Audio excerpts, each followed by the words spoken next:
Iniciar a gravação.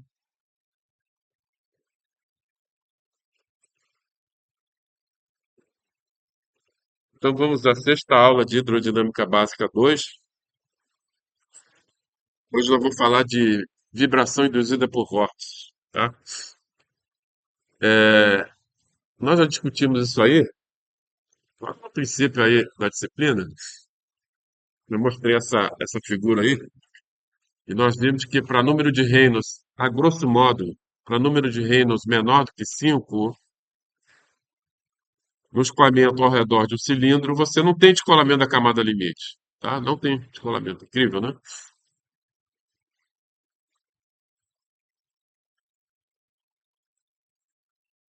Para número de Reynolds, então, para número de Reynolds menor do que 5, não tem separação da camada limite.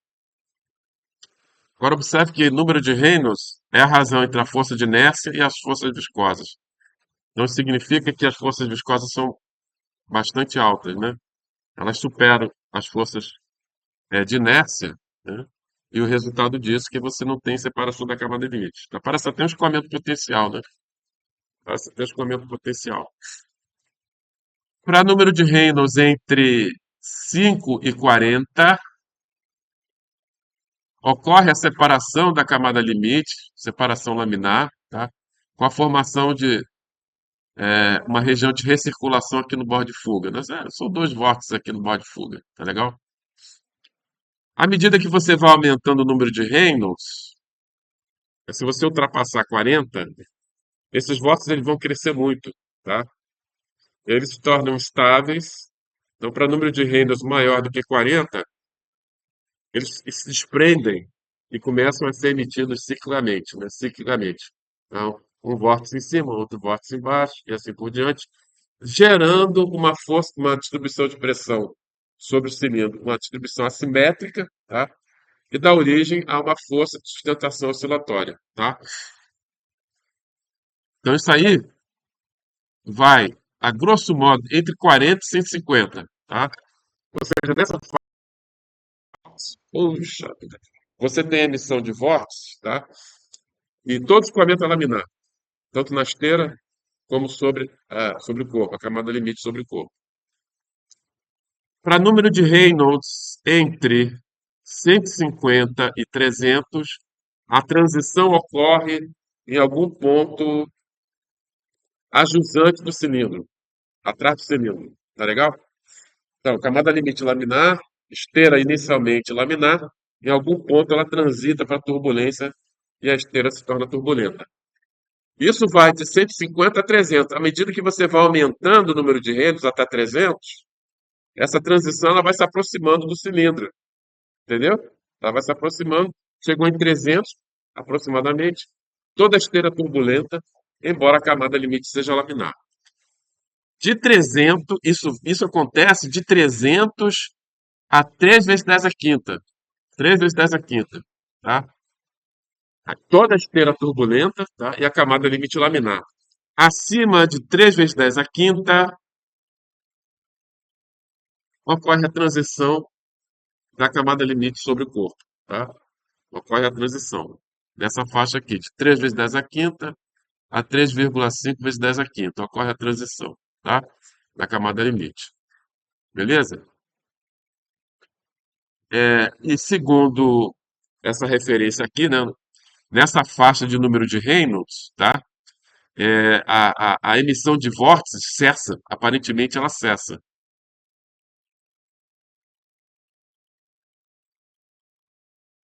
Acima número de Reynolds acima de 3,5 vezes 10 a sexta, tá?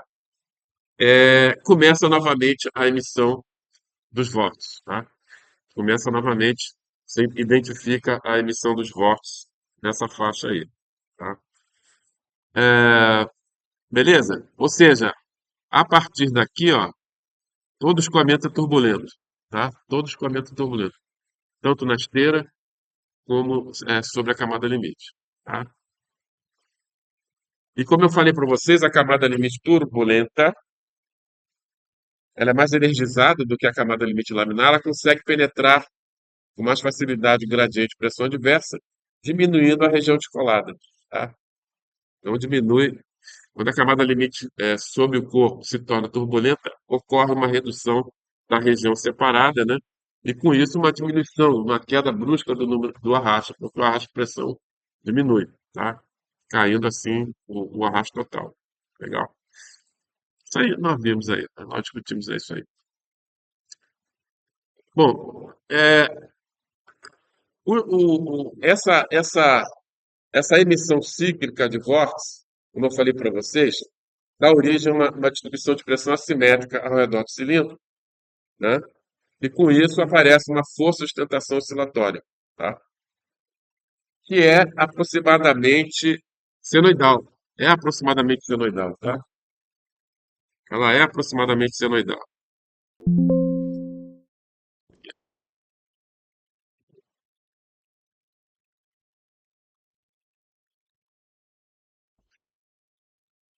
Bom, aqui eu vou ter que tirar e botar de novo.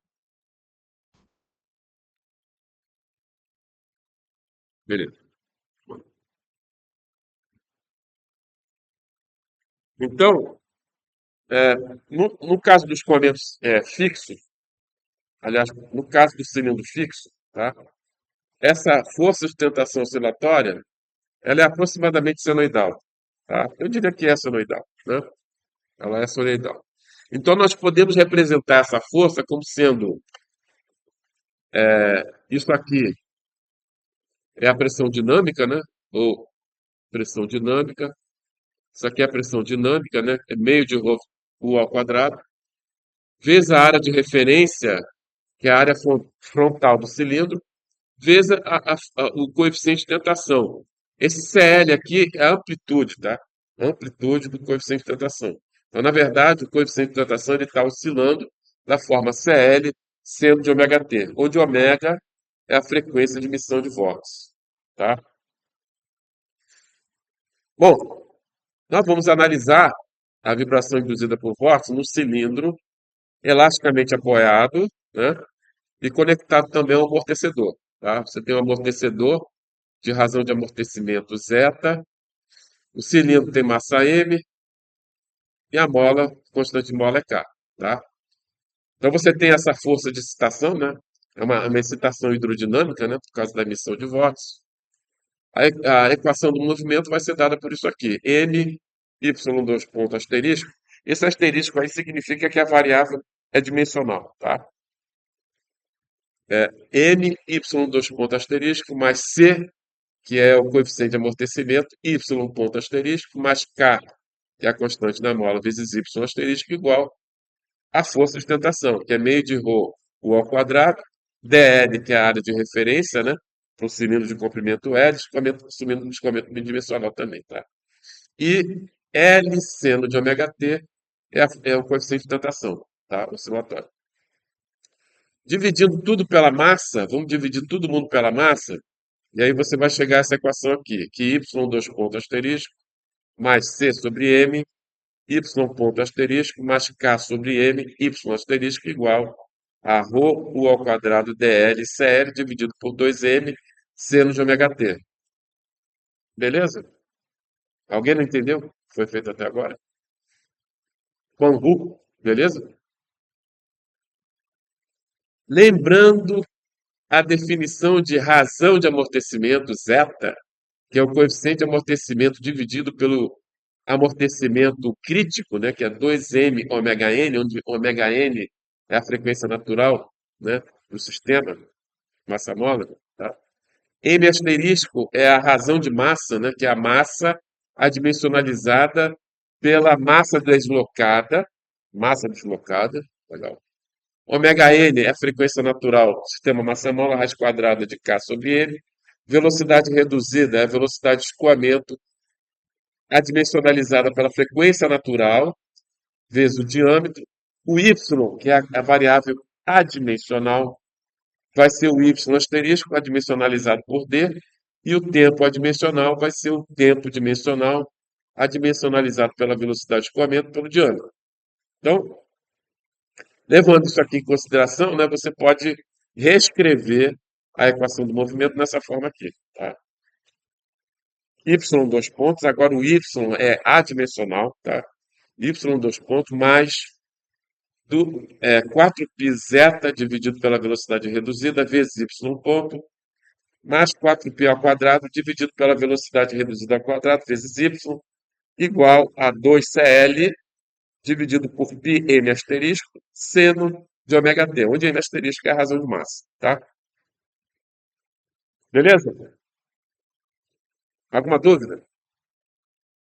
Sem traumas? Bom, queremos obter a solução do estado estacionário, tá? Ou seja, o que que a gente quer obter? A série temporal do deslocamento do cilindro, tá? Obviamente no regime já estacionário, tá? Ele está oscilando, regime permanente, tá? Oscilação com amplitude constante. Então, eu vou assumir uma solução do tipo y igual a A, onde A é a amplitude do deslocamento, seno de ômega t mais φ, onde φ é a defasagem entre o deslocamento e a força, tá? Então, veja que a força é dada em termos de seno de ômega t, seno de ômega t, tá? Então, o deslocamento ele vai estar defasado em relação à força. Então, a gente vai dar da seguinte forma: uma amplitude vezes seno de ômega t mais φ, onde φ é a defasagem entre o deslocamento e a força, tá? Pega essa equação aqui, ó, substitui na equação anterior, ou seja, deriva duas vezes, substitui aqui, ó, deriva duas vezes, deriva uma vez, aliás, deriva uma vez, deriva duas vezes, tá? E substitui aqui, né? E aí você vai ter de um lado seno e cosseno. Você vai ter um coeficiente, você vai ter o seguinte, você vai ter, né, ao substituir, você vai ter um coeficiente, vamos chamar de quê? De coeficiente alfa, alfa um é seno de ômega t aqui, tá?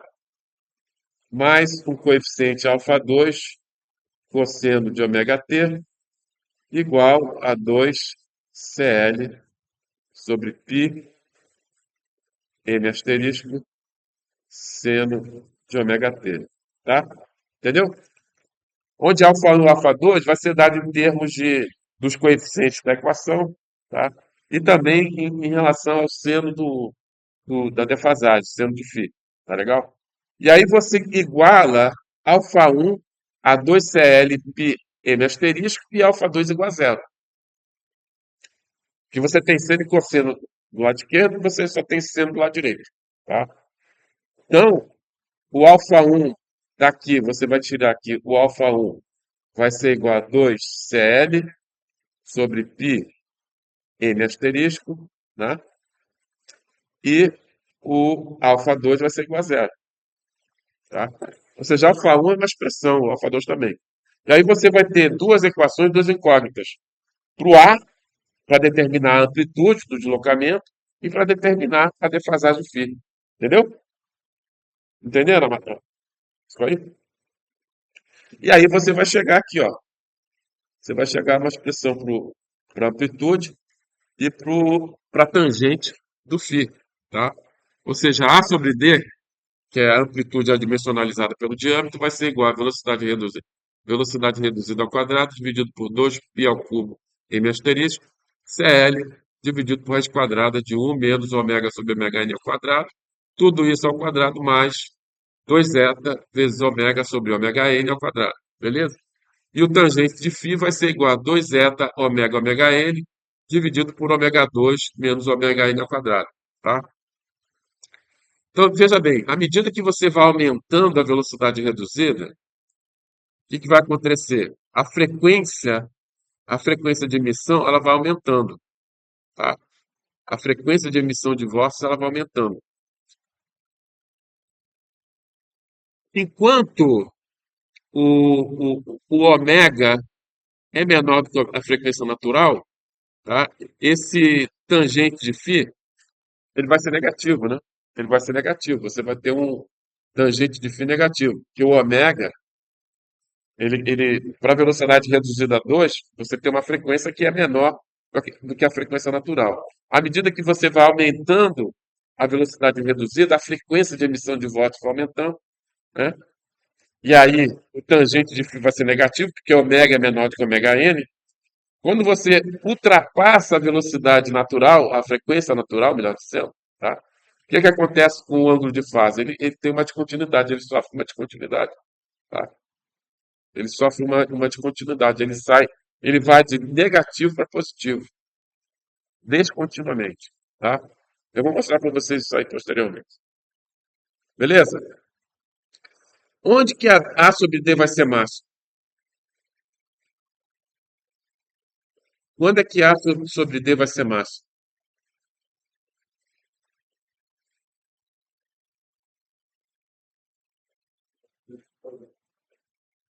Não.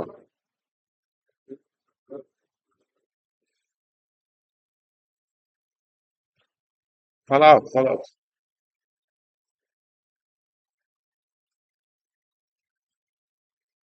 Quando é que o A sobre D vai ser máximo? Na ressonância, cara. Hã? Na verdade, não é exatamente. Tá? Você teria que derivar ali o radical igual a zero para determinar a frequência, onde você tem o pico. Tá?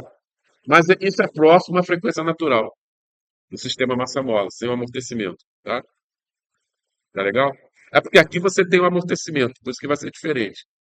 Mas é aproximadamente, porque o zeta é pequenininho. O zeta é pequeno, tá? Então dá para você, para facilitar o algebrismo, vamos assumir que o A sobre D ocorre aproximadamente quando ômega é igual a ômega n. Tá legal? E aí, é, você vai ter aqui, ó, o A sobre D máximo vai ser igual, fazendo o ômega igual a ômega n, né? Fazendo aqui o ômega igual a ômega n, isso aqui vai dar quanto isso aqui? Zero. E aqui vai sobrar o quê? Vai sobrar 2 zeta ao quadrado, raiz quadrada de 2 zeta ao quadrado. Vai dar 2 zeta. Tá legal? Então vai ficar, o A sobre D máximo vai ser igual a velocidade reduzida ao quadrado, amplitude do coeficiente de tentação dividido por 4π, 3, m asterisco vezes o zeta. Tá bom? Viram isso? Tá tranquilo? Acompanhado? Não acompanhado? Roberta. Ah, tá. Ah, tudo bem, tudo bem. Ué, cadê a Roberta? Roberta. Ah, tá aqui. Ah, vou dar presença para você. Tudo bem. Aí ele define aqui esse parâmetro ΔR, que seria o parâmetro massa-amortecimento, né? Vai ser igual a 2m asterisco vezes 2π zeta, tá? E aí ele reescreve o A sobre D máximo igual ao CL, que é a amplitude da força do coeficiente de tentação, dividido por π ao quadrado, número de Struve ao quadrado, vezes ΔR, tá? Agora, onde o número de Struve é a frequência natural, adimensionalizada pelo diâmetro e pela velocidade dos escoamentos. Tá legal? Beleza? Esse é o número de Struve. Então, na verdade, o que que ele fez? Ele pegou aqui a velocidade, lembrando que a velocidade reduzida é igual a 1 infinito dividido por Fn vezes o diâmetro. Ele simplesmente, o que que ele fez aqui? Assim, ele fez o produto, né? Ele fazendo o produto, St vezes velocidade reduzida, ele vai cancelar aqui o infinito, vai cancelar a frequência e vai cancelar o diâmetro, vai dar 1, né? Ou seja, o número de Struve é o inverso da velocidade reduzida, né? Tá legal? É o inverso da velocidade reduzida, né? Não precisava ter feito esse cálculo todo, é só olhar, né? Tá bom? Então ele simplesmente ele substituiu aqui a velocidade reduzida, onde ocorre a máxima né? A máxima amplitude, ele substituiu aqui pelo número de Struve, tá bom? Beleza? É, agora, o que que acontece? É, a experiência mostra o seguinte, que para o cilindro fixo, a amplitude do coeficiente de tentação, o valor um unitário é conservativo, tá? Nunca ultrapassa isso aí, tá? Chega no máximo a 1. Ou seja, 1 é um valor conservativo. A amplitude do coeficiente de tentação. Isso que a gente observa na prática. Só que, se você jogar isso aqui, ó, o CL igual a 1, né? O CL igual a 1, e para um dado delta R, você vai chegar a um A sub D altíssimo, tá? Altíssimo, de muitos diâmetros, né? Um A sub D muito alto. Sendo que na prática, quando o cilindro está vibrando, no máximo que você observa é 1,5 diâmetros, o deslocamento do cilindro. 1,5 diâmetros, tá? Entenderam o que eu estou querendo dizer para vocês? Que para o cilindro fixo, a amplitude do coeficiente de datação unitário é um valor conservativo. Tá? Tá sempre, no máximo, chega a 1. Se você pegar esse valor de série na amplitude e calcular o A sub D, vai dar muito alto. Só que na prática, quando o cilindro está vibrando, no máximo você chega a 1,5 diâmetro. O que que significa isso?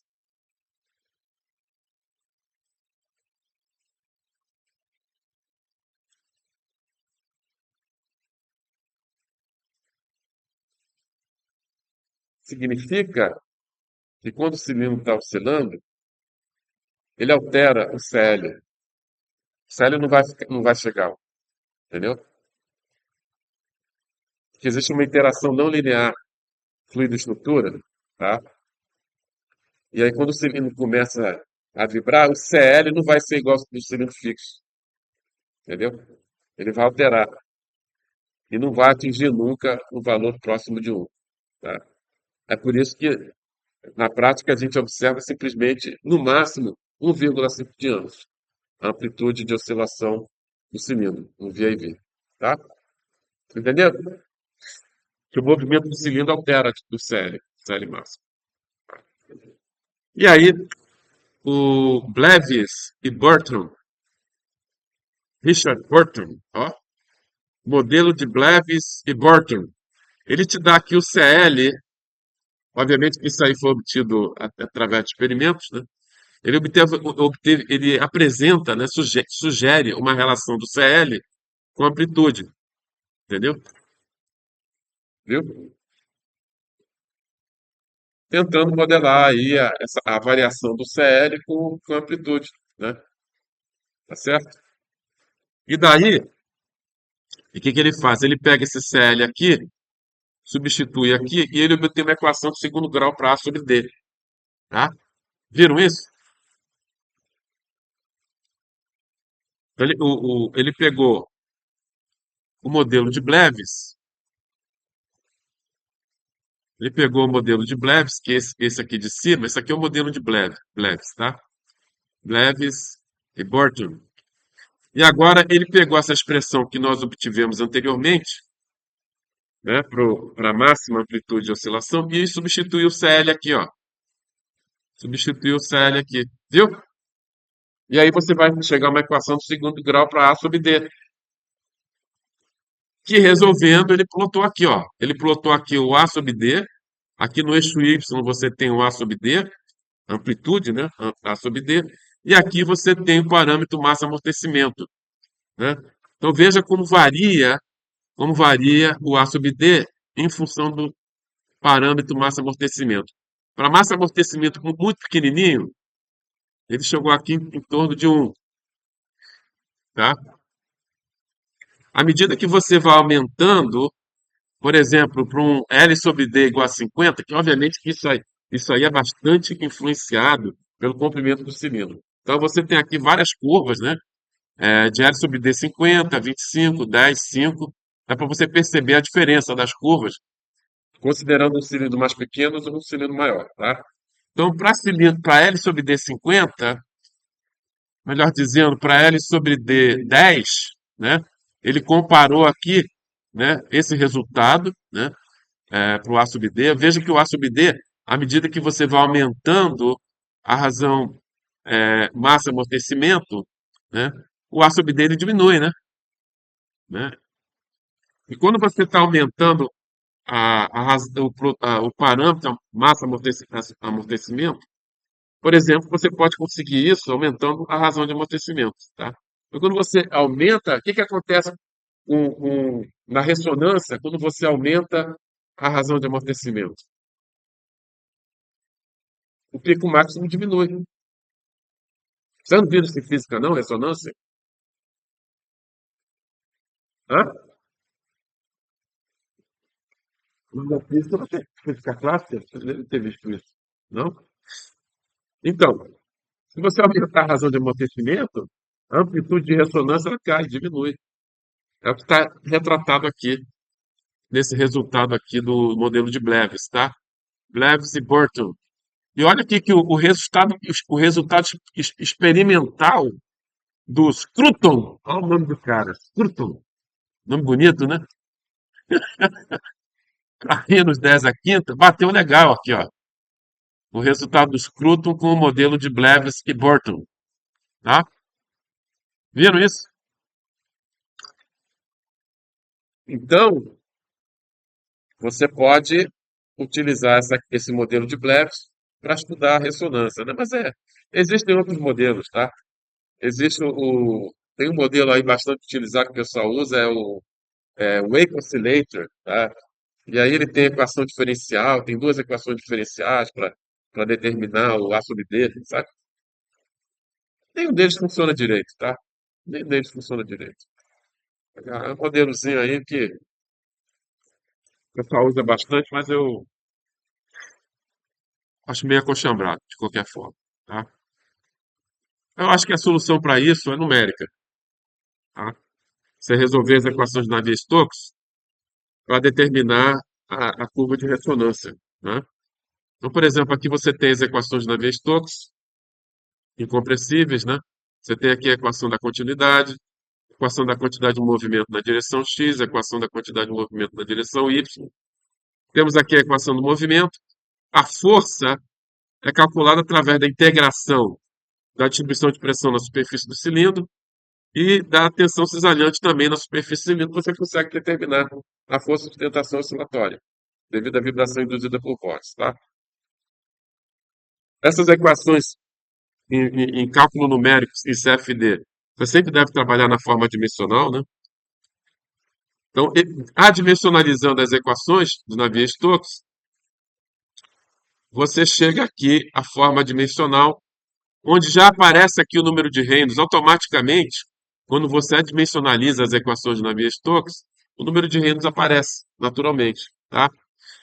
E aqui as equações do movimento, a equação do movimento também adimensionalizada, lembrando que o Reynolds D é o número de Reynolds tendo como escala de comprimento o diâmetro do cilindro. Vai ser igual a ρ, o infinito D, dividido por μ. A velocidade reduzida é a velocidade do escoamento adimensionalizada pela frequência natural e pelo diâmetro. A razão de massa, novamente, é a massa do cilindro adimensionalizada pela massa deslocada. E zeta é a razão de amortecimento, tá? Eu fiz uma simulaçãozinha aqui, ó. Peguei esses parâmetros aí de um paper conhecido aí do Callaghan Williamson, né? Inclusive, vou apresentar para vocês esse resultado do Callaghan Williamson comparado com a nossa simulação numérica, tá? Então, nos dados experimentais, os parâmetros que o Callaghan Williamson utilizaram no experimento deles foi razão de massa 2,4, razão de amortecimento 5,42 vezes 10 a menos 3, velocidade reduzida variando de 2 a 12, né? Vocês não estão passando de 9, né? Está dando problema. E o número de Reynolds variando proporcionalmente à velocidade reduzida de 2.000 a 12.000, tá? Agora, se lembra daquela equaçãozinha que aparece lá no projeto, que dá razão de frequência F asterístico igual A velocidade reduzida vezes o quê? Vezes a frequência de vibração, né? Vezes a raiz quadrada de um mais CA sobre M asterisco, né? Então, da onde vem isso? Isso vem daqui. A frequência natural na água, se você pegar o teu sistema massa-mola e jogar ele dentro da água, colocar dentro da água, e você deslocar o cilindro e soltar, ele vai vibrar, não vai? Se você fizer no vácuo, você puxou a massinha, soltar, ela vai ficar vibrando, né? Você vai ter uma frequência natural no ar. Se você fizer isso debaixo da água, se você puxar, ele vai vibrar também, tá? Só que uma frequência diferente. É porque a frequência de vibração, a frequência natural na água vai ser dada por 2πfn ômega, que vai ser igual a raiz quadrada da rigidez da mola, dividido por m menos ma. No caso da massinha vibrando no ar, a frequência natural seria 1 sobre 2π, né? Raiz quadrada de K sobre ômega, não é?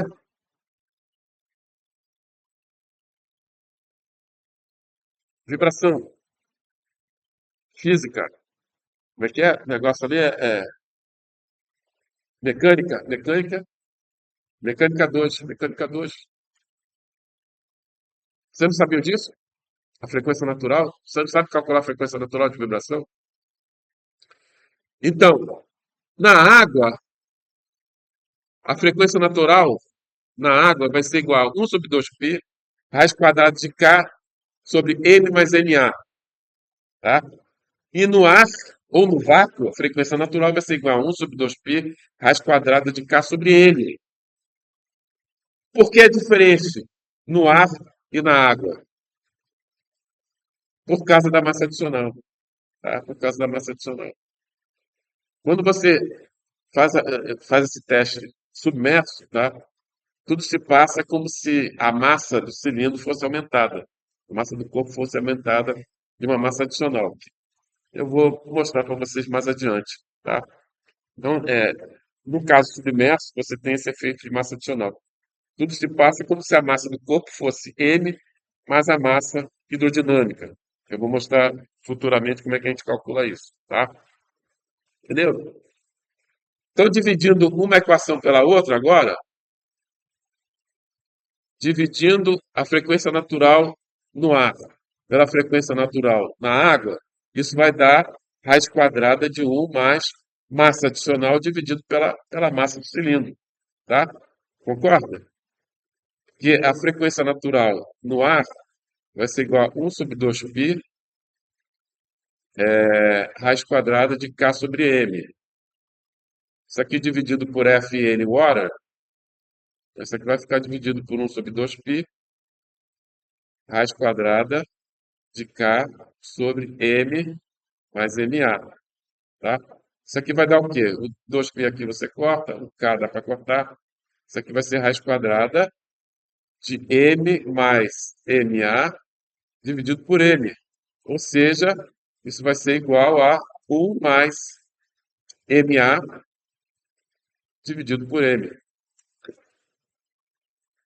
A razão entre a frequência natural no ar e a frequência natural na água vai ser igual a raiz quadrada de 1 mais Ma sobre M, onde Ma é a massa adicional. Que a gente vai discutir lá na parte de teoria potencial. A gente vai calcular essa massa adicional utilizando teoria potencial, tá? Segundo a teoria potencial, ah, lembrando, olha só, que o coeficiente de massa adicional, qual é a definição do coeficiente de massa adicional? O coeficiente de massa adicional é a massa adicional adimensionalizada pela massa deslocada, que é o, o,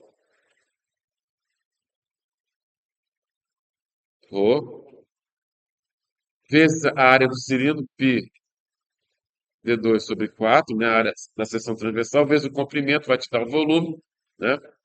Ou seja, a massa específica vezes o volume do cilindro te dá a massa deslocada, massa específica da água. Então, o coeficiente de massa adicional é a massa adicional adimensionalizada pela massa deslocada. Tá legal?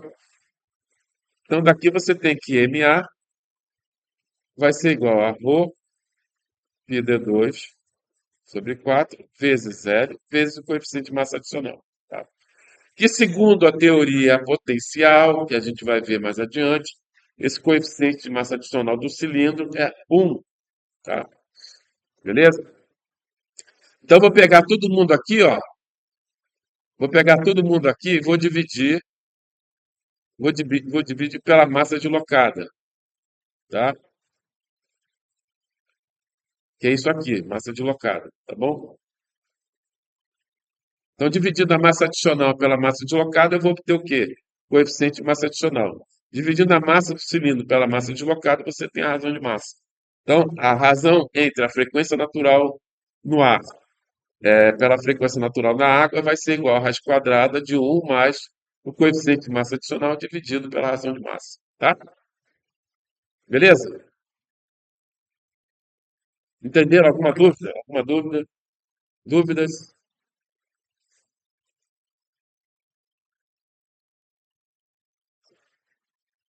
Bom, então o número de Strouhal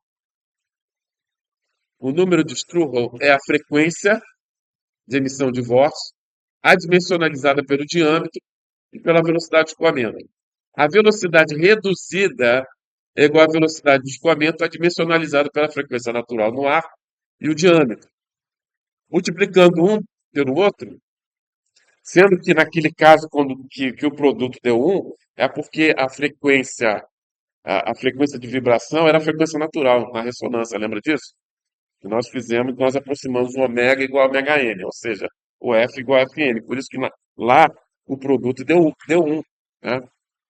Mas aqui não vai dar, não. Aqui você fazendo o produto de ST vezes a velocidade reduzida, você vai cortar aqui o diâmetro, vai cortar a velocidade, você vai ter aqui a velocidade reduzida vezes o número de Strouhal, vai ser a razão entre a frequência de emissão de vórtice dividido pela frequência natural do sistema massa móvel. Que naquele caso, a gente estava tratando o caso já na ressonância. Nós fizemos o ômega igual a ômega n, ou seja, o F igual ao Fn. Por isso que aquele produto, velocidade reduzida, vezes o número de Strouhal deu 1, tá? Mas aqui não. Aqui é o caso geral. Tá? Agora, combinando essas equações, veja que o F asterístico, que é a razão de frequência, é a frequência de vibração adimensionalizada pela frequência natural na água. Tá? Infelizmente não. Nesse paper do Callaghan Williamson, ele plota a frequência de vibração adimensionalizada pela frequência natural na água. Tá? Então, o que eu vou fazer aqui? Essa razão, frequência dividido pela frequência natural na água, eu também posso escrever isso como sendo a frequência de vibração adimensionalizada pela frequência natural na água, no ar, vezes a frequência natural no ar dividido pela frequência natural na água. Não posso fazer isso? Opa, vou. Posso ou não posso? F sobre FNV vai ser igual a F sobre Fn, Fn sobre FNV, NW. Posso ou não posso? Posso? Por que que eu posso? Porque é só cortar aqui, cara. Cortar esse cara com esse aqui, você tem isso aqui. Entendeu? Vamos, entendeu? Mas por que que eu fiz isso? Porque eu tenho aqui, ó, o F sobre Fn, eu vou jogar aqui, e eu tenho aqui o Fn sobre o FNW, eu vou jogar aqui. E aí, a razão de frequência, F asterisco, que aqui a gente está definindo como sendo F sobre FNW, vai ser igual a velocidade reduzida vezes o número de Stroh, né? Raiz quadrada de 1 mais SA sobre M asterisco. Então, aquela que aparece entre parênteses naquela equação do projeto, que era a frequência de vibração adimensionalizada pelo diâmetro e pela velocidade, aquilo ali é o número de Stroh, tá? Tá legal? Nada mais é do que a frequência admissionalizada pelo diâmetro, pela velocidade de escoamento. Entenderam de onde vem essa fórmula, gente? Que aparece lá no projetinho? Entenderam? Tá? Beleza? Alguma dúvida? Se vocês não acompanharam, isso aí é deficiência de vocês aí. Não estudaram direto vibração 2, pô. Não estudaram vibração 2 direito, tá? Sisteminha massa-mola aí, básico. Isso aí a gente estuda isso em física, física clássica, tá? Qual o livro que vocês utilizaram em física clássica? A mecânica. Mecânica, desculpa. Mecânica em mecânica, né? Física mecânica. Tem física mecânica e física eletricidade, né? Qual o nome?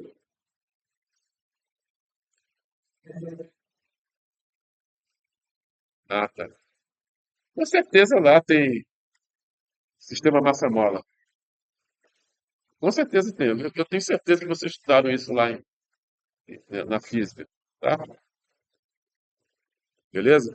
E estudaram também mecânica 2. Então, se você não conseguiram acompanhar o que eu falei aqui, a culpa não é minha. A culpa é de vocês aí que passaram, de, de alguma forma, conseguiram passar em mecânica 2, tá? E aí, eu rodei o programa, que nem vocês estão rodando, para velocidade reduzida a 2, 3, aliás, 2, 2,5, 3, 3,5, 4, 4,5, e obtive os pontinhos vermelhos. Olha lá. E os pontinhos pretos são os dados experimentais do Carlton Williamson. Olha lá. O numérico bateu com o experimental, cara. Sabia que esse resultado aí foi o primeiro resultado que conseguiu bater o experimental? O pessoal não conseguia, tá? O pessoal não conseguia, através de simulação numérica, reproduzir os resultados experimentais, tá? Principalmente do Carlton Williamson.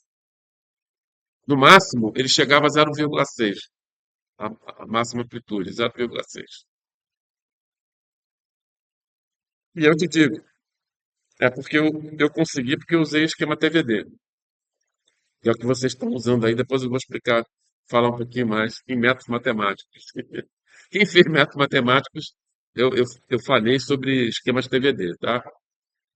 A grosso modo, o esquema TVD, todo esquema tem que usar dissipação artificial. Se você não tiver dissipação artificial, ele diverge, tá? O esquema TVD, ele usa quando necessário e localizado. Se ele sente que está ocorrendo oscilação espúria no escoamento, ele vai joga a dissipação numérica.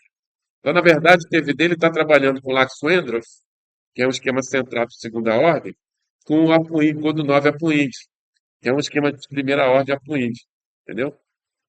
Que é bem dissipativo. Então, ele fica usando esses dois esquemas. Então, quando você tem a solução suave, ele usa o Lax-Wendorf de segunda ordem. Apareceu uma oscilaçãozinha de instabilidade, ele muda o Godo 9 Apuin, e o Godo 9 Apuin, que é um esquema monotônico, ele consegue dissipar essas oscilações. Tá? Então, no esquema TVD, você só usa dissipação artificial quando necessário, pontualmente. Já no esquema Apuin, ele usa dissipação artificial em todo domínio, tá? Indiscriminadamente. Tá? E é por isso que os caras não conseguem. Eles não conseguiam. Eles usavam dissipação artificial, atingiam no máximo A sub D igual a 0,6, bem longe do resultado do Calculus. Tá? Eu tentei esquema centrado com dissipação artificial, tentei esquema com IND. Quando eu tentei conseguir, usei o TVD, eu consegui reproduzir os resultados experimentais. Tá? Primeira vez no mundo que alguém conseguia, isso em 2008 que eu consegui isso aí, 2008. Tá? Tem um paper meu aí, bastante citado a propósito, né? Tem talvez 130 citações ou 140 citações, tá? Bastante citado pelo mundo. Hã? Nada. Ganhei experiência só. Absolutamente nada, tá? Bom, Eu ia falar algumas definições aqui, eu não vou entrar em detalhes, tá? Eu não vou falar nada aqui, não, porque.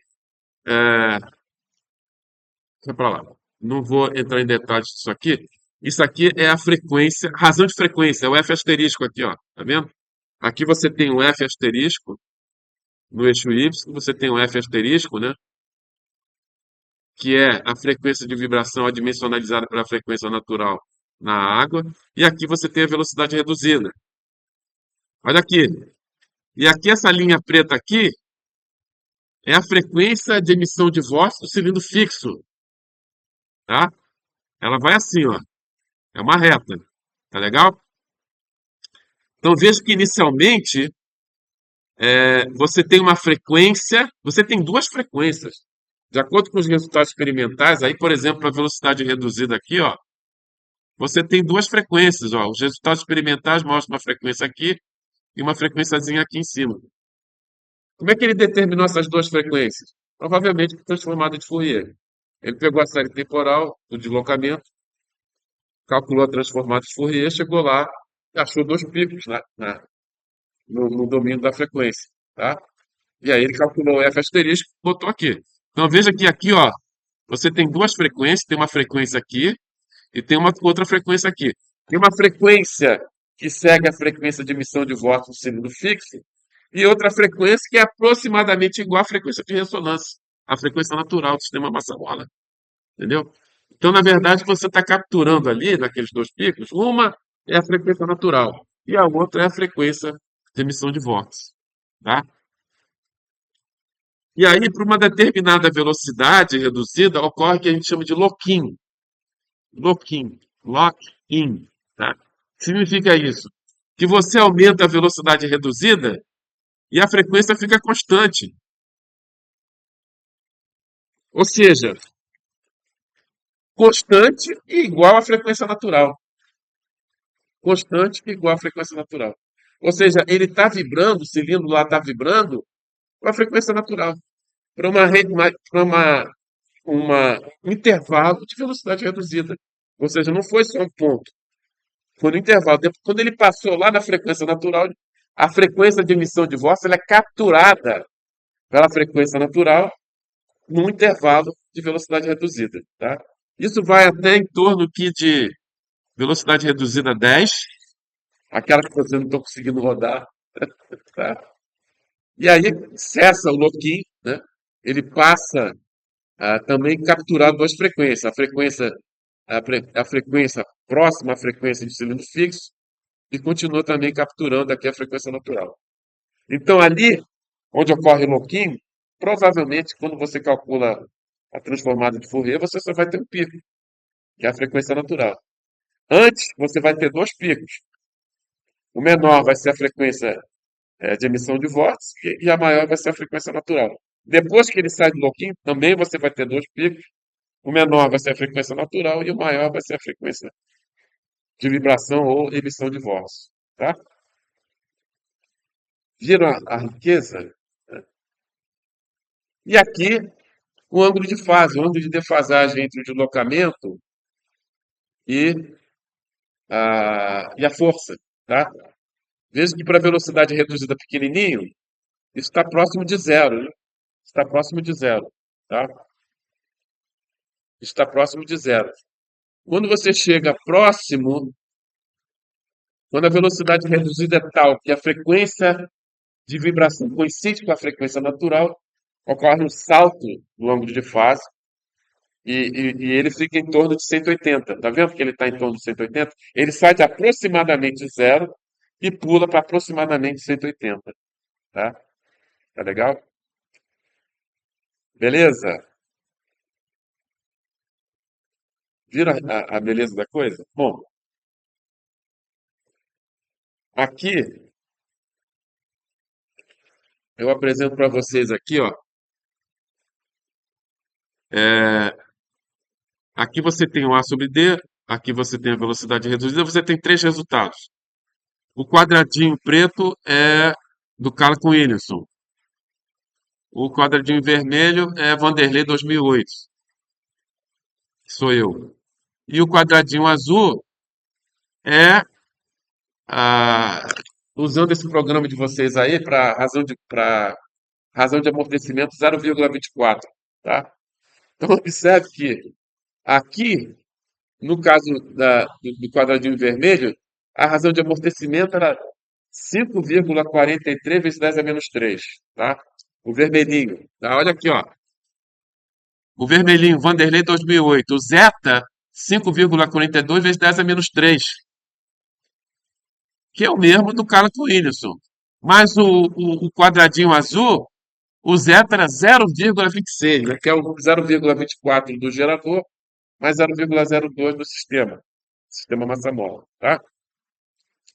Então viram que quanto maior a razão de amortecimento, menor a amplitude. Menor vai ser o pico máximo. Olha aqui o pico máximo aqui, ó. Aqui para razão de amortecimento 0,26, aqui para razão de amortecimento 5,42 vezes 10 a menos 3, né? Ou seja, uma razão de amortecimento bem pequenininha, tá? E aqui você tem esses pontinhos pretos aqui, vem do de Ivan, modelo de Ivan, né? Esses quadradinhos pretos aqui, modelo de Ivan, tá? É, os triângulos são resultados experimentais de Bishop e Hassan, os triângulozinhos aqui. Veja que o modelo de Ivan bate bem com os resultados experimentais do Bishop e Hassan, tá?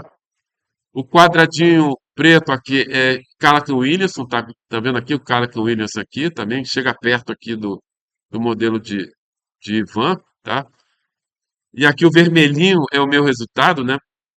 O vermelhinho aqui também é o meu resultado, está batendo com o cara com o Williamson.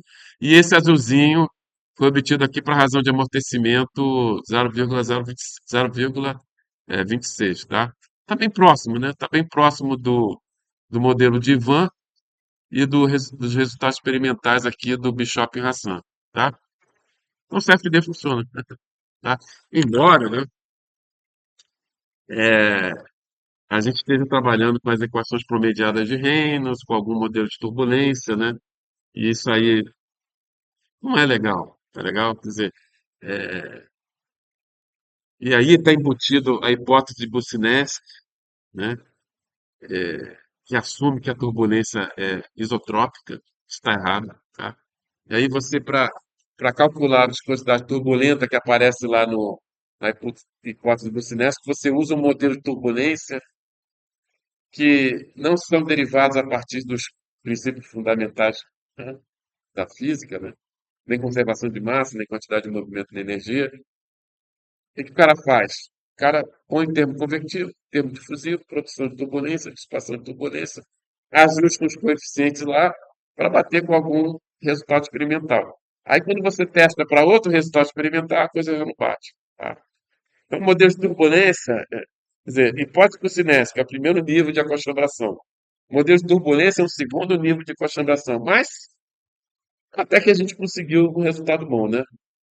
Tanto o numérico vermelhinho como o numérico azul bateu razoavelmente bem aí com o modelo de Ivan e com os resultados experimentais de Callaghan Williamson e Bishop e Hassan, tá? Não vou falar sobre isso aqui, detalhezinho aí que também não vou falar disso aqui, também não, deixa para lá. Esse exercício aqui, a monitora fez, né? Beleza, beleza. Depois ela vai fazer isso aí. Ela queria fazer esse aqui, né? Mas ela não. Ela fez? Não, não chegou a fazer. Eu não falei nem teoria potencial, não. Isso daí vai ser da parte de teoria potencial, tá? Que vai a partir da próxima aula. Então, na próxima aula, vocês estarão habilitados a tentar fazer isso aí. É, eu vou mostrar um videozinho para vocês, que é um resumo, né, do ponto de vista experimental de tudo que a gente falou aqui até agora. Camada limite, laminar, camada limite turbulenta, gradiente de pressão adversa, gradiente de pressão favorável, tá? Tá legal? Descolamento da camada limite, tá legal? Esse vídeo é bem. É um sumário do que nós vimos teoricamente até agora vocês verão do ponto de vista experimental, tá? Então vale a pena ver o vídeo. Eu vou até desligar o ar-condicionado, porque esse ar-condicionado é...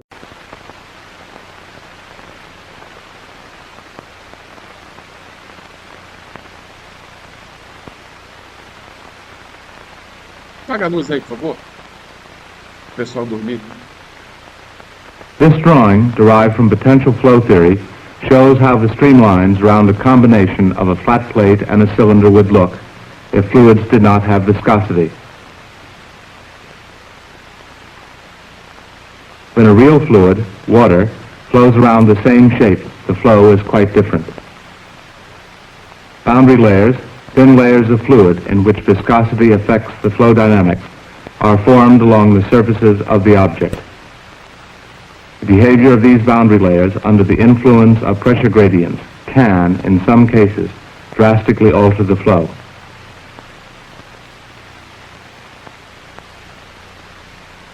This streamline pattern is very nearly what one would predict from inviscid flow theory.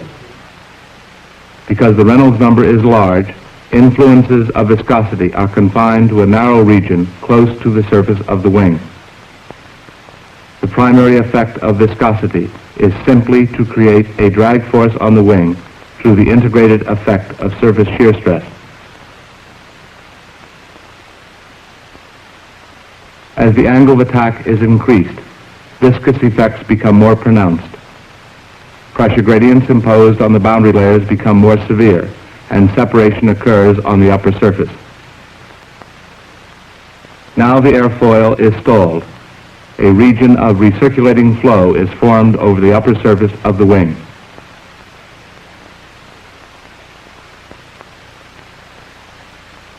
In order to understand how viscous forces can influence the entire flow field, we shall look at what causes boundary layers, how they grow, how they respond to pressure gradients, and the difference in behavior of laminar and turbulent layers. Before attempting to understand the boundary layer flow over this object, we shall look at the flow of a viscous fluid along the flat plate alone. These streamlines of water flowing in a channel are made visible with hydrogen bubbles generated by electrolysis. The flow is uniform and laminar. The fact that the timelines, the vertical patches of bubbles, remain perpendicular to the streamlines shows that the unobstructed flow is free of vorticity. Here is the flow over a plate. The flow is two-dimensional and laminar. Upstream of the plate, the flow is still uniform, but in the fluid layers near the plate, the velocities are much lower and vorticity is present. In the narrow boundary layer region adjacent to the plate, the shearing forces and inertia forces are of equal importance in determining the motion of fluid elements. Outside of this region, the shear stress can be neglected.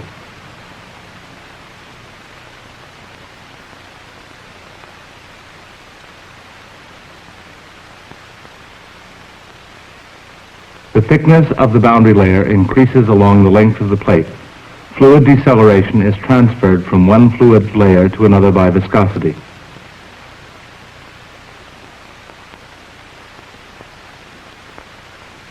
Moving the camera with the free stream velocity will give a better view of the boundary layer growth.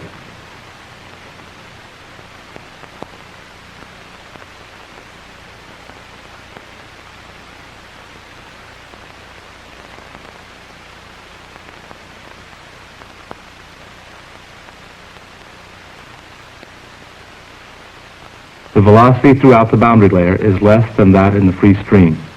There is no slip between the plate and the layer of fluid immediately adjacent to it.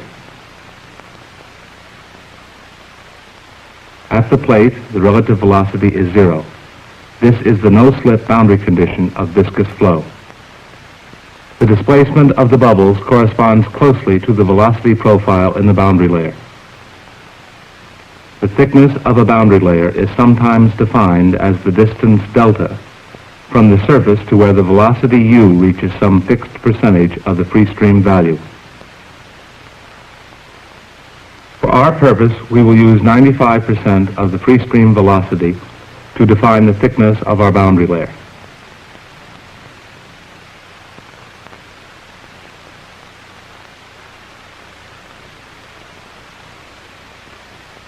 The gradient of the velocity normal to the wall, delta U by delta Y, times the viscosity mu is the wall skin friction or shear stress tau.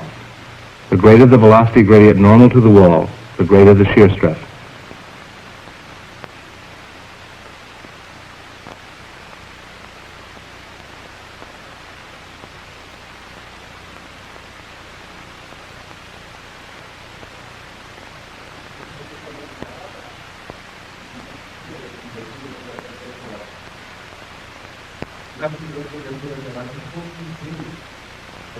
Upstream, the velocity gradient is fairly large. Downstream, it is much less.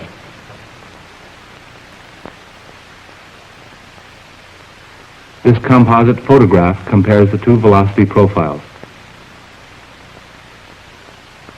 The smaller gradient downstream indicates the wall shear stress decreases along the plate. The growth of the boundary layer thickness along the plate can be explained by considering the time history of the vorticity within the boundary layer.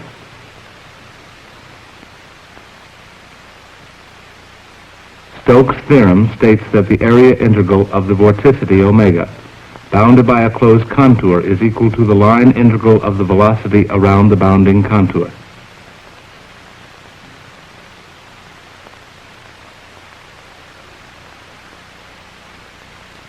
The circulation gamma is the sum of the vorticity enclosed by the contour.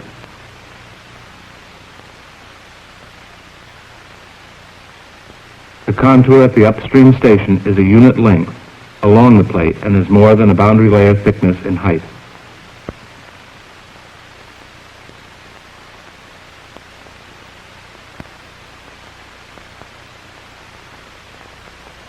At the top, the local velocity is parallel to the contour, but in the opposite sense. The components of velocity along the right and left parts of the contour are virtually zero. Because there is no slip, the velocity contribution to the circulation at the surface is in fact zero. Therefore, the circulation is minus the free stream velocity times a unit length. Downstream, the circulation is also equal to minus u naught times the unit length. The total amount of vorticity within each contour is the same.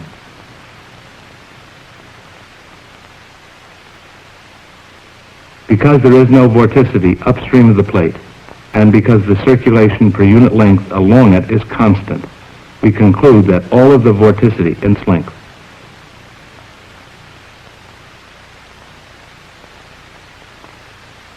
Upstream, 95% of the total vorticity is contained within this area. Downstream, 95% of the total vorticity is contained within this area. Viscosity acts through the mechanism of molecular diffusion to spread out the vorticity as it is convected downstream.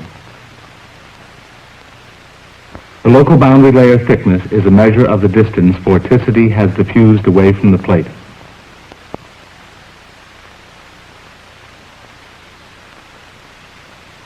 We can relate the factors controlling this growth process in the following simplified manner.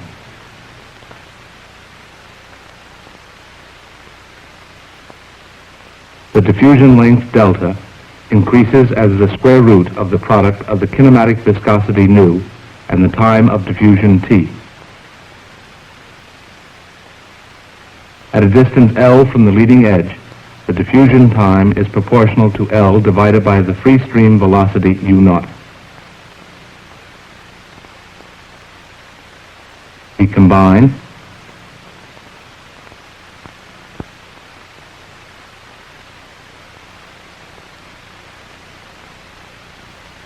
so delta over L is proportional to 1 over the square root of the Reynolds number.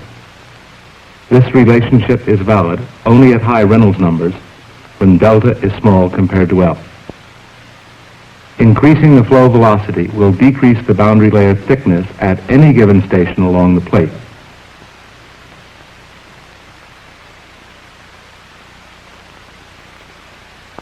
To see this effect, here is the normal flow.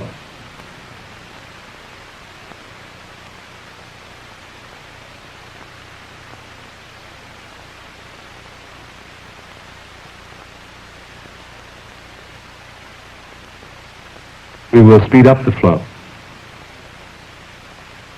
Now, the flow velocity outside the boundary layer has increased. At any position along the plate, the boundary layer thickness is now less than before, because with a higher mainstream velocity, the boundary layer has had less time to grow.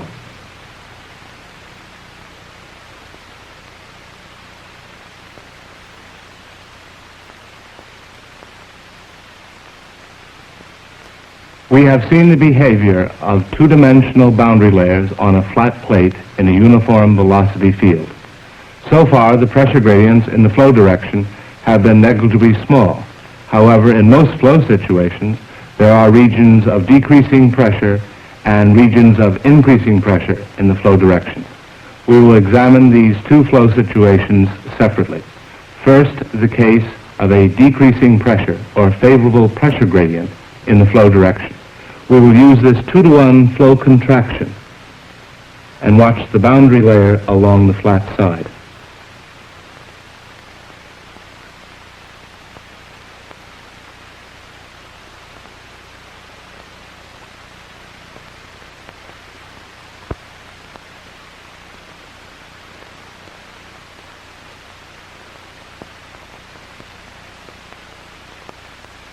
The upstream boundary layer is growing slowly as it enters the contraction.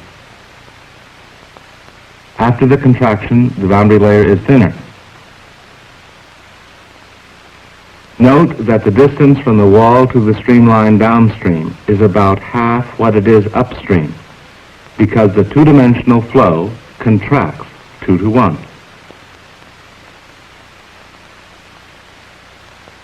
In the contraction, the effect of the pressure gradient in the boundary layer is to enhance the already high shear stress or vorticity concentration very near the wall.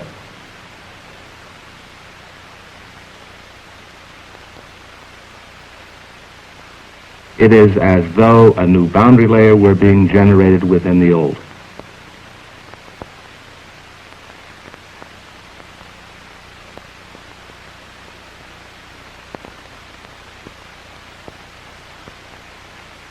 The combined profile at the exit is relatively thinner because there has been little time for growth of the new boundary layer by viscous diffusion.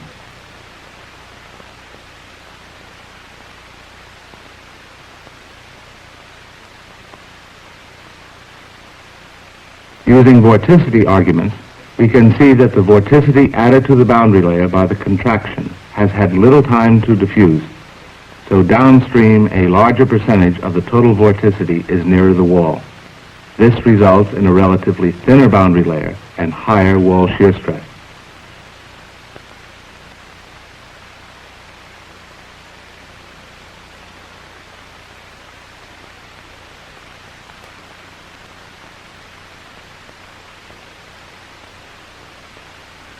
On the other hand, in a divergent channel, the boundary layer becomes thicker, with a corresponding decrease in wall shear stress. In this case, we have an unfavorable pressure gradient. The increasing pressure associated with a decreasing mainstream velocity decreases the velocity in the boundary layer, so velocity gradients and shear stress are less, and the boundary layer is thicker.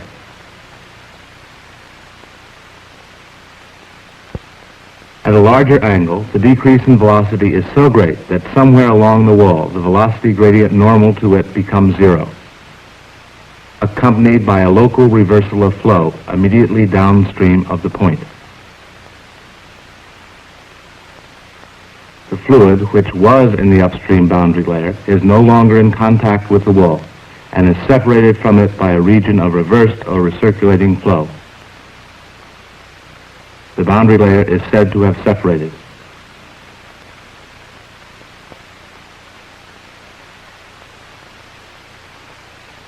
Point on the wall where the fluid in the upstream boundary layer meets the fluid from the region of flow reversal is called the separation point. The wall shear stress is zero there. Here, the point of separation of the laminar boundary layer is near the first wire.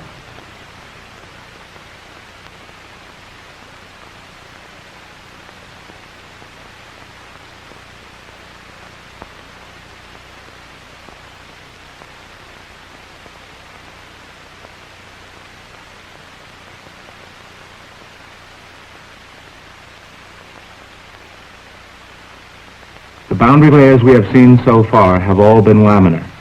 However, in most practical high Reynolds number situations, the boundary layers are not laminar. Rather, they are turbulent.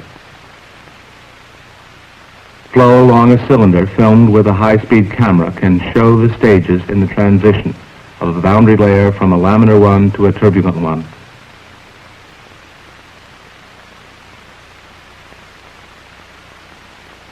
A slight adverse pressure gradient causes transition to occur within the field of view. The steps in the transition are very complicated and interdependent.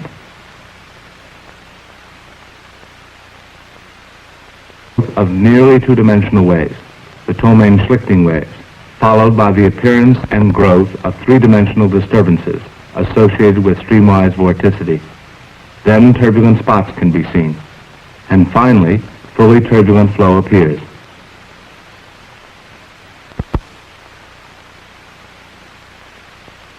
Here, the exact position where growth of two-dimensional disturbances begins depends on random small-scale fluctuations in the flow, and therefore varies with time in a random way.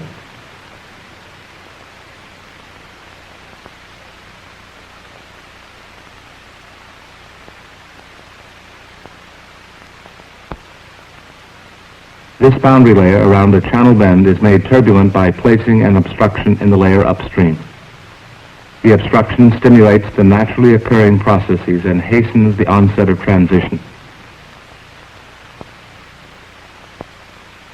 The flow here is all downstream.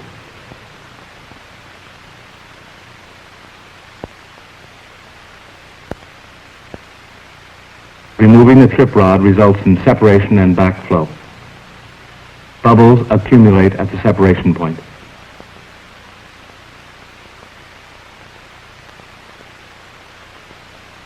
In this diffuser, which was used before, we have made the bottom boundary layer turbulent by inserting a trip rod upstream. The turbulent boundary layer is able to withstand the adverse pressure gradient in the diffuser, while the laminar layer along the top wall is separated, allowing reverse flow.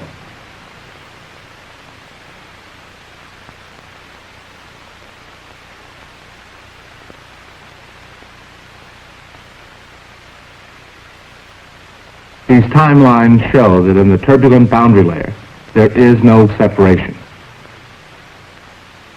The overall flow is downstream.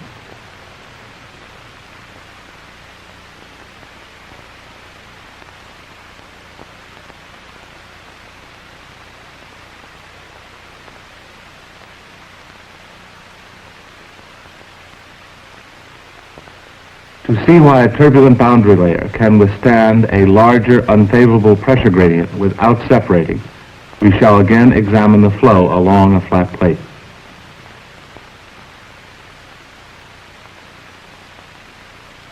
The boundary layer on the bottom side is laminar and two-dimensional. On the top side, the boundary layer has been tripped by a wire placed well upstream. Unsteady motions in the turbulent boundary layer are three-dimensional. Some of the motions are perpendicular to the plane of view.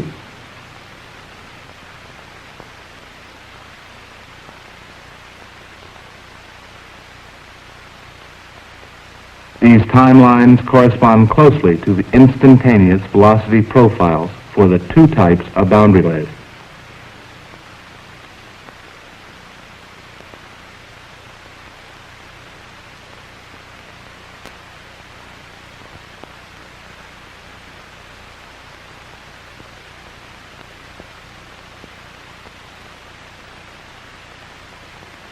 Superimposing a number of displacement lines enables us to obtain a mean velocity profile for the turbulent layer and the laminar layer, and at the same time gives an experimental notion as to where the fluctuations occur and how large they are in the plane of mean motion. In this photograph, we can compare mean laminar and turbulent profiles. Here is the laminar one, the turbulent one. And here they are superimposed.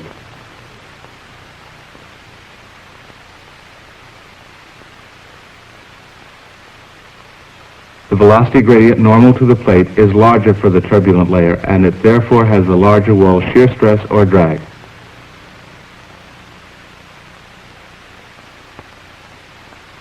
The circulation is the same for both layers. Both boundary layers therefore contain the same amount of vorticity per unit length of the plate.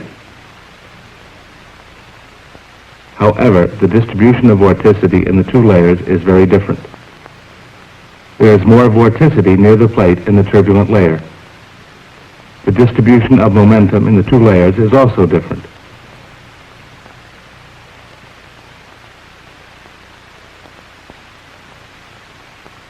In the turbulent layer, high momentum fluid is moved toward the plate, and low momentum fluid is moved away from the plate by unsteady, random motions.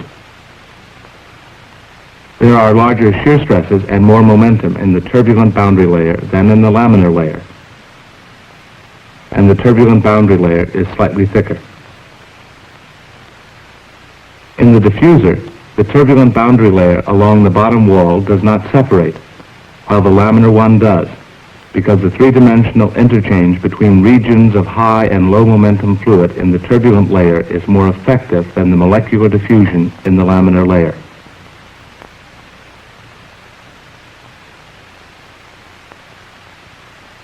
Similarly, a turbulent boundary layer on the upper surface of this airfoil prevents large-scale separation, or stall, until a very high angle of attack.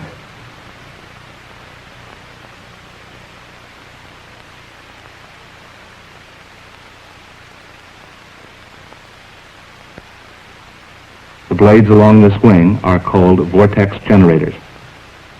They introduce axial vorticity, which enhances the naturally occurring rotary momentum interchange in the already turbulent boundary layer. Such mixing delays or prevents separation. In this film, we looked at flow along a flat plate and then saw the effect of pressure gradients on boundary layer flow. Now we can understand how this cylinder influences the flow on this plate. Without the plate attached, there is a static pressure increase along the stagnation streamline, with a corresponding decrease in velocity.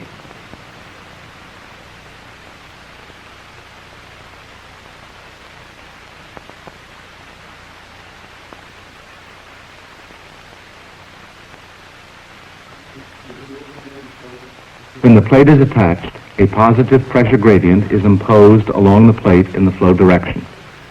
This unfavorable pressure gradient causes boundary layer separation, and the flow field is radically altered.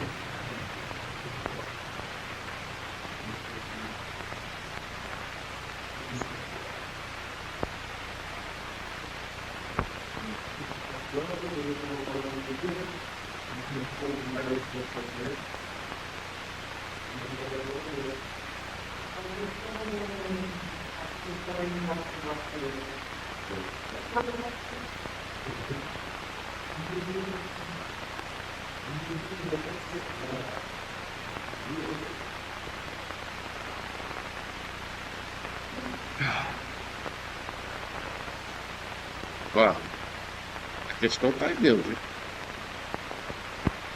Tá aí dentro.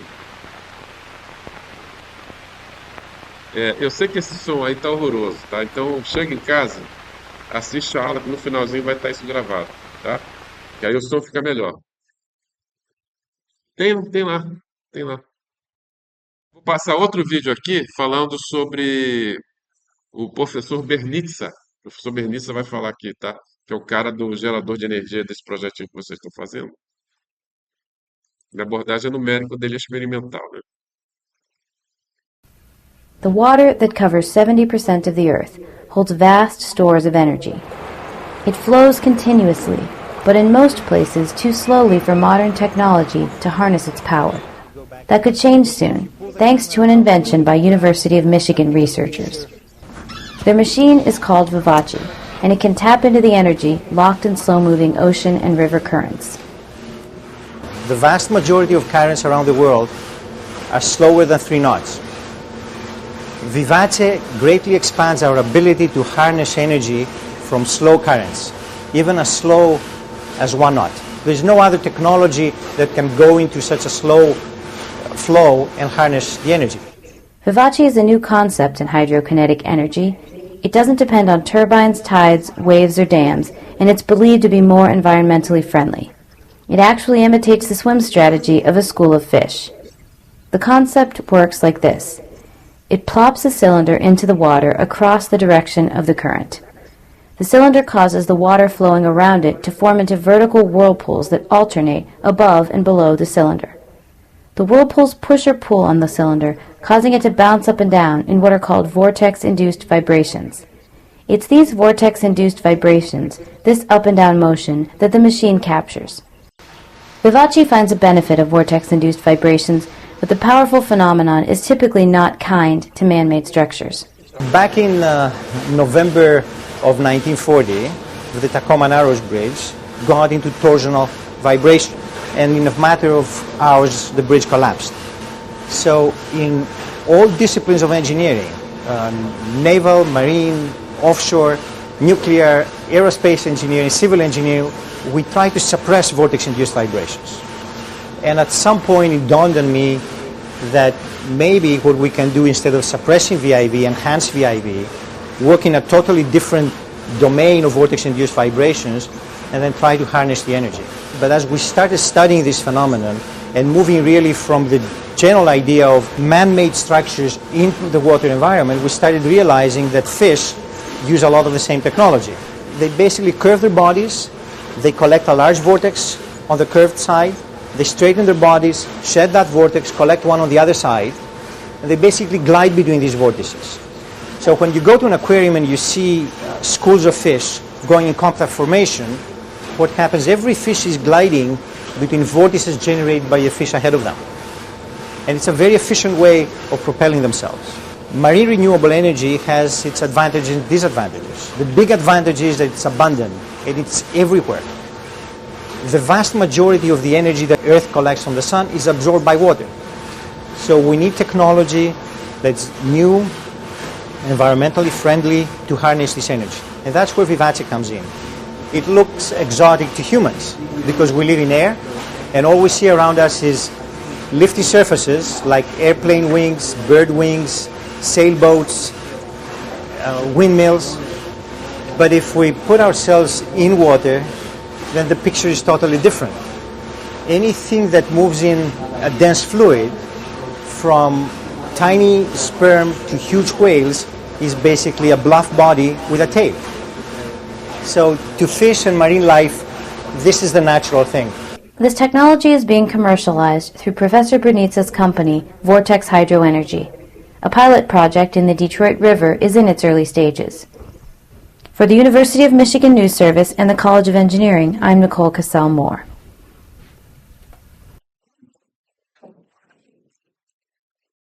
Então, vocês foram apresentados ao professor, né, que é o pioneiro aí nessa área de geração de energia por vibração induzida por vórtices, tá? Vou encerrar aqui a gravação. Pessoal do YouTube, até a próxima aula.